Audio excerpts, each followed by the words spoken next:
د نجيبې په اړه د نجيبې ملګری داسې وایي.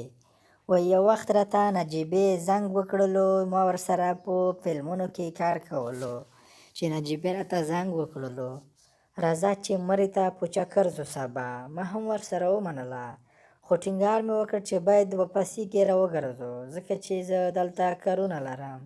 نجيبې هم راسره ومنله، خو په ډېر نه زړه. روان شولو. کله چې مرې ته ورسېدلو چکر څخه مو خوند واخیستو. مازدیګر مهال و چې ما نجيبې ته طبیعه جوړه کړه چې ورته ووایم چې واپس ځو. کله چې ما نجيبې ته دغه خبره وکړله نو نجيبې راسره نه ومنله. ویل نه، نن شپه پاتې کېږو، دلته ناوخته دی، کیدای شي لاره کې څه خطر جوړ شي. که زه هر څومره ټینګ شولم خو نجيبې راسره دغه خبره ونه منله. اخر ورسره پاتې شوم. موټر مې په ګراج کې ودرولو، یو هوټل ته لاړلو. د هوټل مالک ته نجيبه په خپله ورغلله. ما غوښتل چې زه ورشم، خو نجيبه ورغلله، ورته ویې ویل چې موږ یو 2 کسي اتاق غواړو.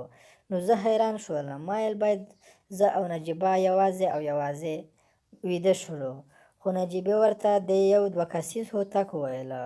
هوټل مالک ورته د کمرې کیلۍ ورکړلې او نجيبه روانه شوله. ماښام د ماښامنۍ نه وروسته چې کله موږ اتاق ته ولاړلو څملاستلو، زه په ځمکه څملاستم، خو نجيبې ټینګار وکړلو چې نه راځه دلته به په یو ځای څملو.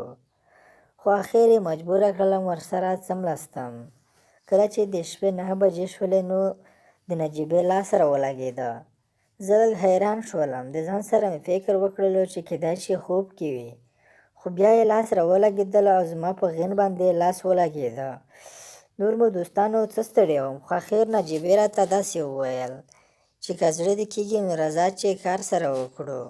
ما هم ډېر په حیرانۍ سره هغې ته وکتل او وجود مې په خولو کې لوند او خیشت شولو. خو هغې راته په خندا وویل چې راځه مه وېرېږه، ګپ درسره نه لګوم، رښتیا درته وایم.